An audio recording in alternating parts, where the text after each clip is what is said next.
आज का जो क्वेश्चन है हम लोग देखने वाले हैं, जैसे कि 15 सेंटीमीटर और 12 सेंटीमीटर त्रिज्या वाले दो वृत्त परस्पर एक दूसरे को काटते हैं और उनके उभयनिष्ठ जीवा की लंबाई 18 सेंटीमीटर और उनके केंद्रों के बीच की दूरी कितनी होगी। यहाँ से क्वेश्चन पूछ रहा है कि दो वो जो वृत्त है उभयनिष्ठ एक जीवा बना दिया गया है ना, कुछ भागों से क्या गया है, एक ओवरलैप किया गया और उभयनिष्ठ जीवा का दूरी दिया गया है 18 सेंटीमीटर दिया गया है। और पहला जो त्रिज्या का मान दिया गया है, पहला वृत्त का 15 सेंटीमीटर और दूसरा जो वृत्त का त्रिज्या दिया गया है 12 सेंटीमीटर दिया गया है। तो दोनों को जो वृत्त का जो केंद्र का दूरी होगा क्या होगा, सिंपल यही क्वेश्चन कर रहा है। ठीक है, पहले क्वेश्चन को समझेंगे, उसके बाद क्या करेंगे, बनेंगे। ऑप्शन यहाँ पर दिया गया 18 प्लस रूट 7, 15 प्लस रूट 7 और 12 प्लस 2 रूट 7 और 12 प्लस 3 रूट 4 दिया गया, ऐसे 7 दिया गया। ठीक है, देखिए क्वेश्चन को कैसे बनाते हैं। ठीक है, इस प्रकार सबसे पहले क्या लेंगे, दो उभयनिष्ठ क्या वृत्त लेंगे। ठीक है, थोड़ा सा उभयनिष्ठ दो वृत्त लेंगे। ठीक है, इस प्रकार जिस तरीके से क्वेश्चन पर कर रहा है। ठीक है, यहाँ पर जो दिया गया है उभयनिष्ठ जीवा का मान दिया गया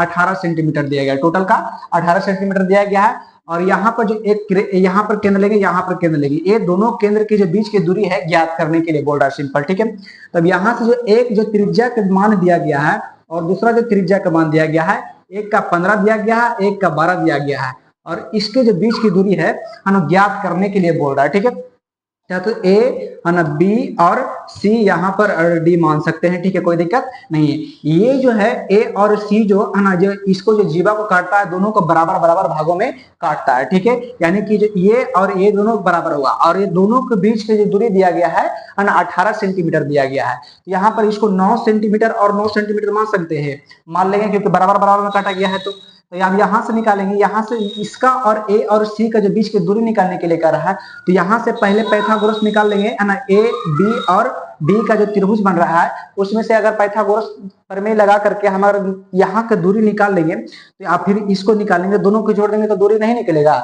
निकल जाएगा। ठीक है, तो यहाँ पर निकालिए। ठीक है, अगर यहाँ से निकालेंगे पाइथागोरस प्रमेय लगाएंगे तो यहाँ पर क्या हो जाएगा, कर्ण दिया हुआ है, लंब दिया हुआ और आधार का मान। ठीक है, तो आधार बराबर हम लोग जानते हैं, आधार स्क्वायर बराबर है ना कर्ण का स्क्वायर माइनस लंब का स्क्वायर। ठीक है, लंब का स्क्वायर। ठीक है, तो यहां से निकालिए, कर्ण कितना दिया हुआ है, 15 दिया था, 15 का 225 और माइनस कितना 9 का, तो 9 नमा 81। ठीक है, यहां से निकालेंगे तो 225 माइनस 81 करेंगे तो 144 आएगा।